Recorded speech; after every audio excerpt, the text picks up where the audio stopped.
다윗의 기도라는 제목으로 말씀 전하도록 하겠습니다. 파워포인트 보여주세요. 다윗은 정말 하나님을 사랑한 사람이죠. 정말 이 성경 전체를 통하여서 하나님을 뜨겁게 사랑했던 사람, 그래서 하나님께서 또 그 사람을 사랑했던 사람 생각을 하면 아브라함도 있겠지만 또한 다윗을 우리가 들 수 있겠죠. 그래서 아브라함과 다윗의 자손 예수 그리스도의 세계라, 마태복음 1장 1절 이렇게 생각하는 것처럼 어떻게 보면 다윗의 후손으로 예수님께서 오시는 다윗으로서는 엄청난 특권을 누리게 된 것이죠. 그래서 시편이 총 몇 편까지 있죠? 150편까지 있잖아요. 150편 중에서 다윗이 쓴 시편이 70여 편이에요. 그러니까 여러분, 하나님을 향한 시잖아요. 그럼 여러분, 시라는 것이 여러분들 잘 써지던가요? 뭐 잘 쓰시는 분들도 계시겠지만 이 시라는 것은 이 누군가를 향한, 그렇죠? 이 사랑의 감정이 풍성할 때 이 시가 나오는 거잖아요. 하나님을 뜨겁게 사랑했고 또 하나님을 의지했기 때문에 하나님을 향한 이 시편 하나하나가 다 하나님을 향한 찬양이 되었던 것이고 하나님을 향한 간구요, 탄원이요, 기도의 제목이 되었던 것이죠. 무엇보다도 이 시편에, 이 다윗의 시편을 읽어보면은요, 그가 정말 기쁜 상황에 있어서 모든 것이 평안해서 하나님을 찬양했던 것은 아니에요. 오히려 많은 경우 고난과 쫓기는 그런 상황, 생명의 위협이 있는 그런 상황 가운데 있었던 적이 너무 많았어요. 그러나 어떤 상황 가운데 있든지 다윗은 한결같이 하나님을 의지했던 거죠. 눈에 보이는 사람이나 환경을 두려워하기보다는 오직 하나님의 시선을 신경 쓰고 하나님 앞에 간절함으로 나아갔을 때 하나님께서 다윗의 기도를 들으시고 응답해 주셨던 것이죠. 그래서 다윗의 이 시편과 또 여러 이 성경을 읽어볼 때 제일 처음에는 탄원으로, 하나님 언제까지입니까? 왜 이런 고난을 나에게 주십니까? 하나님께 탄원하듯이 기도하다가 어느 순간 중간부터 기도 제목이 바뀌고 하나님께 감사하고 마지막에는 하나님께 영광을 올려드리는 것으로 끝날 수 있었던 이유는 이 성경을 통하여 하나님을 의지하고 하나님을 믿는 신앙이 굳건했기 때문이다 라는 것이죠. 특별히 이제 오늘 이 다윗의 기도를 보면서 우리가 무엇에 좀 집중하기를 원하냐면 이 다윗이요, 이 다윗의 시대에 있었던 성경이라 하면 모세오경, 율법이었겠죠. 모세오경, 모세의 오경에 나타난 하나님의 그 말씀, 하나님의 법도, 하나님의 규례, 이것에 대해 너무나 많이 알고 있었기 때문에 그가 더욱더 말씀 붙잡고 승리하는 삶을 살 수가 있었다 라는 거예요. 그래서 다윗을 하나님께서 내 마음에 합한 사람이다 라고 칭찬하셨지만 또 내 종 다윗이라셨어요. 하나님께서 친히 이 사람은 나의 종이야 라고 이렇게 그를 세워주셨던 사람이 바로 다윗이었다 이 얘기죠. 자, 그러면은요, 이 다윗의 기도를 우리 한번 좀 볼 텐데, 글자 크니까 보이시죠? 우리 첫 번째 거 한번 우리 다 함께 읽읍시다. 시작. 하나님이여 내게 은혜를 베푸소서, 내게 은혜를 베푸소서. 내 영혼이 주께로 피하되 주의 날개 그늘 아래에서 이 재앙들이 지나기까지 피하리이다. 주여 내가 만민 중에서 주께 감사하며 뭇 나라 중에서 주를 찬송하리이다. 무릇 주의 인자는 커서 하늘에 미치고 주의 진리는 궁창에 이르나이다. 하나님이여 주는 하늘 위에 높이 들리시며 주의 영광이 온 세계 위에 높아지기를 원하나이다. 아멘. 지금 다윗이 어떤 상황에 있었던 것 같아요? 두 번째 줄 제일 마지막에 보면 뭐라고 얘기합니까? 주의 날개 그늘 아래에서 이 재앙들이 지나기까지. 무슨 얘기예요? 어려운 상황에 있었다는 얘기죠. 그죠? 고난과 재앙의 한가운데 있었다라는 얘기죠. 그런데 그가 지금 뭐를 구하고 있습니까? 하나님 내게 은혜를 베푸시옵소서. 그죠? 어려움과 고난 가운데 있을 때 우리에게 필요한 게 뭐예요? 하나님의 은혜인 거예요. 하나님의 인도하심인 거예요. 그렇죠? 그래서 주님의 은혜를 붙잡고 지금 기도하고 있을 때 그가 이 무릇 주의 인자는 커서, 인자하심은 뭐예요? 사랑이잖아요. 그죠? 헤세드의 사랑이잖아요. 주의 사랑이 얼마나 큰지 하늘에 미칩니다. 그리고 주의 진리는 궁창도 역시 하늘이죠. 하늘에 미치나이다. 하나님이여 주는 하늘 위에 높이 들리시며 주의 영광이 온 세계 위에 높아지기를 원하나이다. 그러니까 제일 마지막은 뭐로 지금 기도하고 있는 거예요? 하나님께 영광을 올려드리고 있다. 그렇죠. 예. 자, 두 번째 거 한번 볼까요? 시작. 여호와의 율법은 완전하여 영혼을 소성시키며 여호와의 증거는 확실하여 우둔한 자를 지혜롭게 하며 여호와의 교훈은 정직하여 마음을 기쁘게 하고 여호와의 계명은 순결하여 눈을 밝게 하시는도다. 여호와를 경외하는 도는 정결하여 영혼까지 이루고 여호와의 법도 진실하여 다 이루오니 곧 금 많은 순금보다 더 사모할 것이며 꿀과 송이꿀보다 더 달도다. 그랬어요. 여기서 그 하이라이트 한 부분 있잖아요. 이렇게 하이라이트 한 부분이 비슷비슷한 말이에요. 다 하나님의 말씀이라는 뜻이에요. 여호와의 율법, 그리고 여호와의 증거, 여호와의 교훈, 여호와의 계명, 여호와를 경외하는 도, 여호와의 법, 이게 다 뭐예요? 다 하나님의 말씀. 모세오경에 나타난 하나님의 말씀을 의미하는 거예요. 그래서 이 하나님의 법이, 하나님의 말씀이 너무나 진실하여 의롭고 금 많은 순금보다 더 사모할 거고 꿀과 송이꿀보다 더 달도다 라고 말씀을 하는 거죠. 자, 그래서 왼쪽에 큰 방패 모양으로 되어 있는 것처럼 제국 건설이 아니고 어떤 나라를 건설한다? 제사장 나라를 건설한다. 그러니까 제국이라고 하면요, 다른 나라, 그죠? 다른 나라를 끊임없이 공격하고 수탈하고 식민지 삼고 세금을 더 많이 받아들이고 노예로 삼고 많은 것을 짓고, 그죠? 그게 제국의 습성이에요. 그죠? 같이 이렇게 공존하고 같이 화해하고 상생하고, 그건 제국의 성격이 아니에요. 그런데 다윗이 그 당시에 엄청나게 부강한 나라였단 말이죠.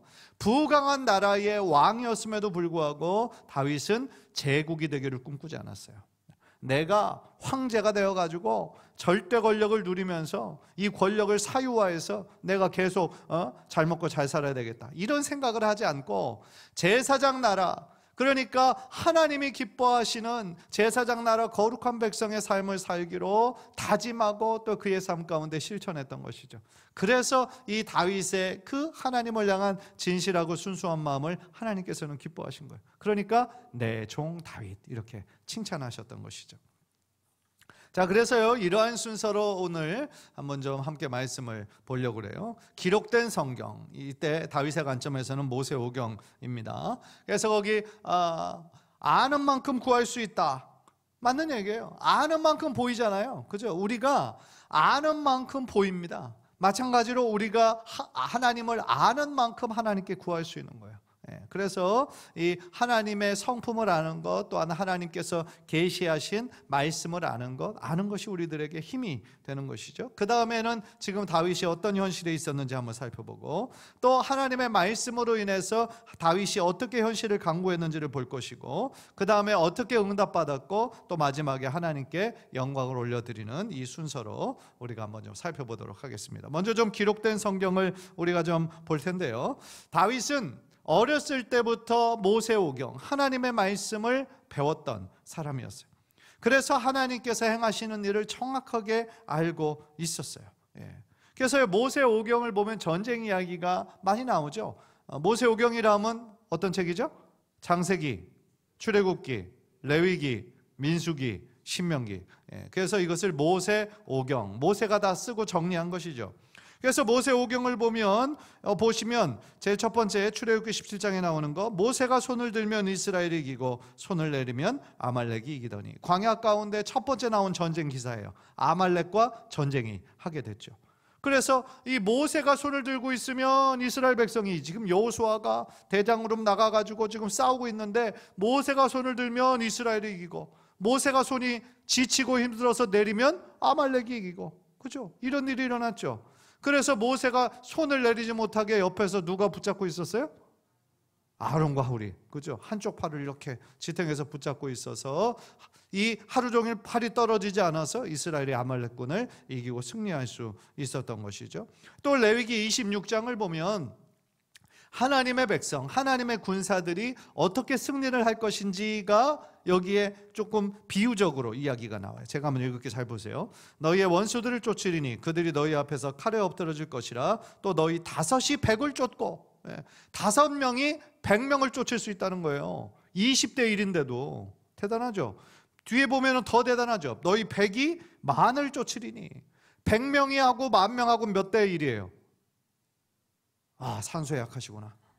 그죠? 100, 1000, 만, 그죠? 100대 1이죠. 100대 1을 쫓을 수 있을 만큼 하나님께서 이렇게 이스라엘 백성을 어떻게 하신다? 축복하시고 승리케 하신다. 하나님이 승리하도록 도우신다라는 얘기죠. 이렇게 해서 그거 승리를 약속하셨고, 세 번째, 어떤 신이 와서 시험과 이적과 기사와 전쟁과 강한 손과 편팔과 크게 두려운 일로 한 민족을 다른 민족에게서 인도해낸 일이 있느냐? 이는 다 너희 하나님 여호와께서 애굽에서 너희를 위하여 너희의 목전에서 행하신 일이라. 그러니까 이 모세 오경을 지금 누가 잘 알고 있었다고요? 다윗이. 어떻게 잘 알고 있었을까요? 어떻게 잘할 수 있었을까요? 말씀을 어렸을 때부터 배웠다는 얘기죠. 다윗의 아버지가 누구예요? 이새죠. 이새. 그러니까 이새가 신앙교육을 우리 7명의 아들이 있었는데 잘 시켰다는 얘기죠. 왜냐하면 청소년 때기 이전부터 하나님의 말씀을 이 다윗이 잘 알고 있었다라는 얘기 아니에요. 그죠?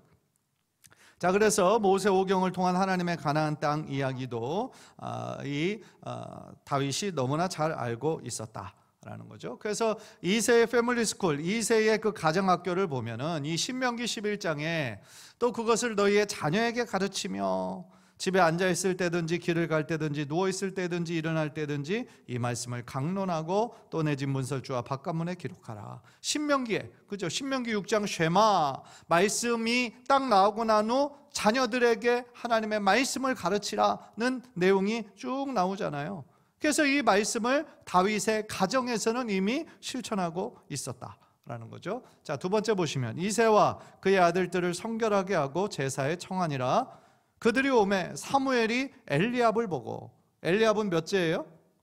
다윗의 그 형들 중에서 첫째예요. 엘리압을 보고 마음에 이르기를 여호와의 기름 부으실 자가 과연 주님 앞에 있도다 하였더니. 그러니까 보통은 이제 이 구절을 볼 때 이 사무엘마저도 어떻게 보면 인간적인 눈으로 보았다. 그래서 이 키도 크고 잘생기고 그런 엘리압을 보고 야, 이 사람이 하나님이 세우신 왕인가 보다. 그래서 나를 이곳 이새의 가정에 보내셨구나. 이렇게 첫째, 둘째, 셋째, 넷째. 그런데 말째 하나님은 키를 보지 아니하고 중심 보신다. 우리가 딱 이 구절만 아는데 사실은 사무엘이 헷갈릴 만큼 엘리압과 그 동생들이 다 이스라엘의 왕이 되기에 손색이 없었다는 얘기예요.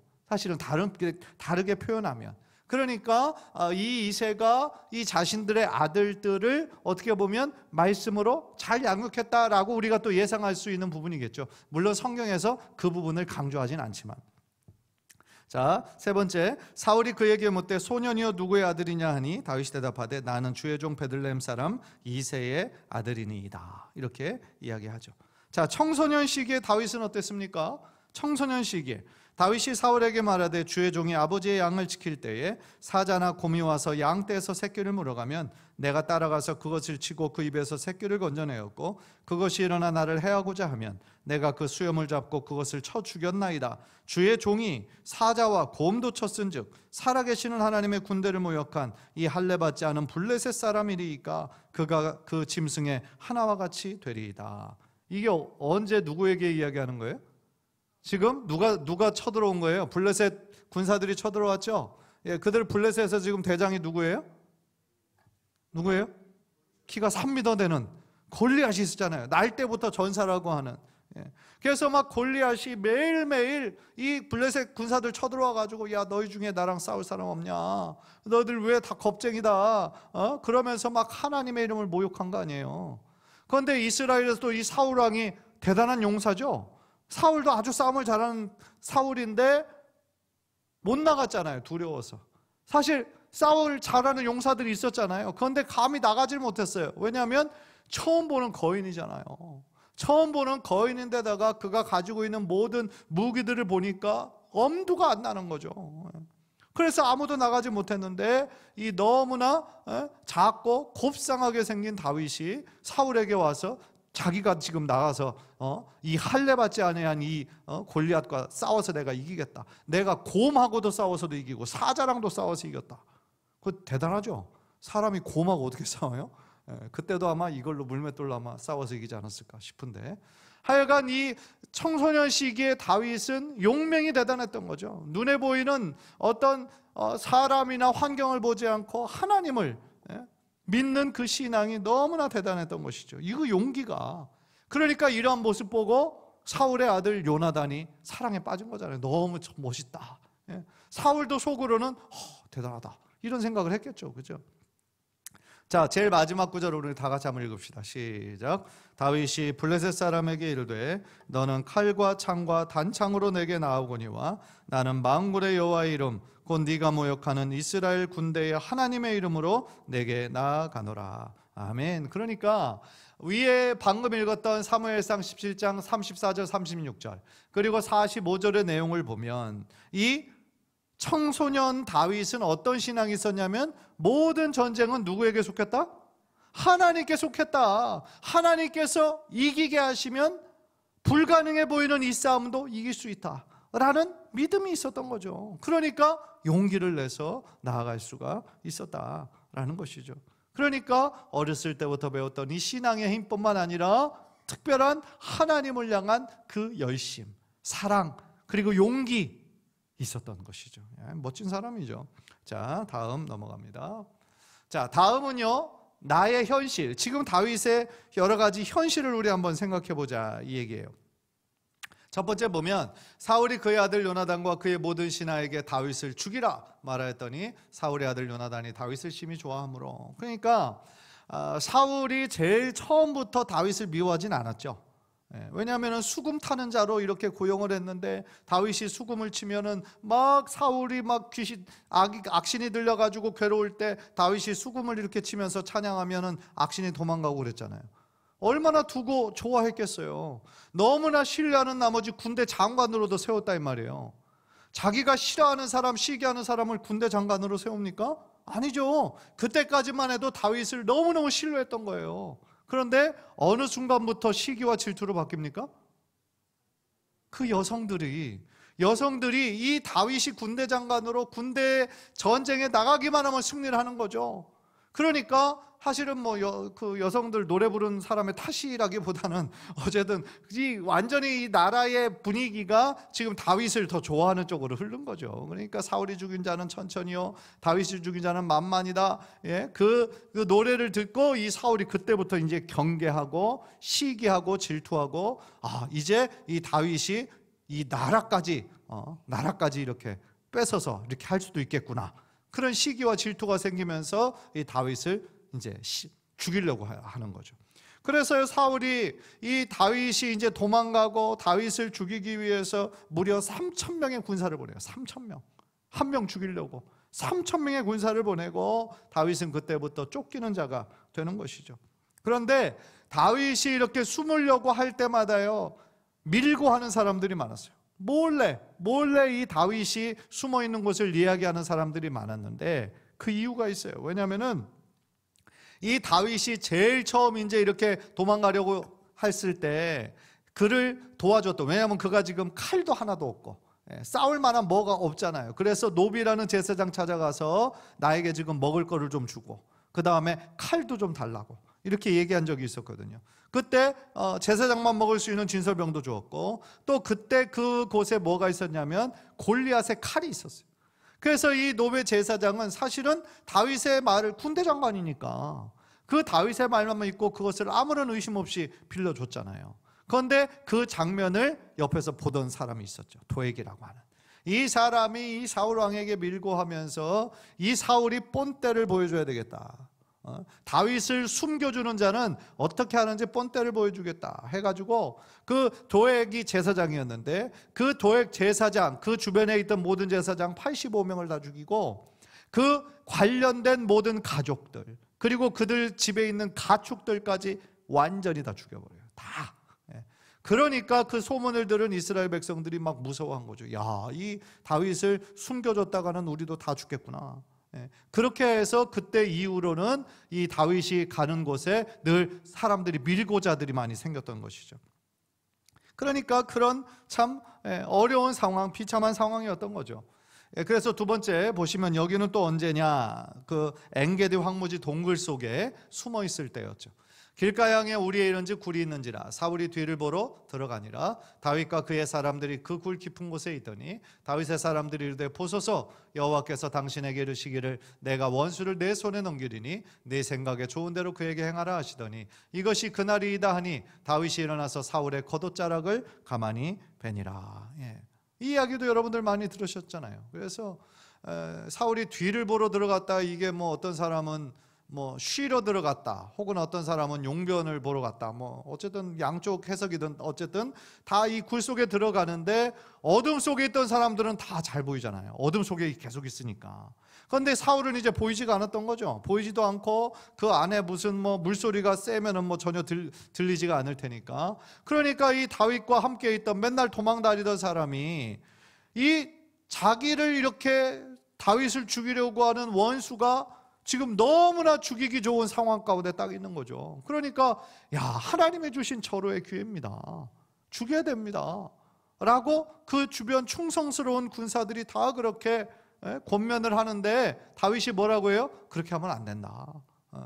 그러면서 사울의 겉옷자락만 가만히 팼던 것이죠.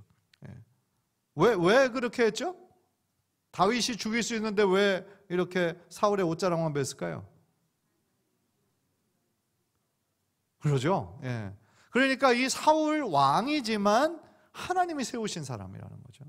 하나님께서 세우신 사람을 자기 마음대로 죽일 수 없다라고 그렇게 고백하고 있었던 거죠. 그러니까 하나님께서 세우셨다 그러면 지금 하나님이 임명하신 사람인데 어떻게 내가 죽일 수가 있느냐?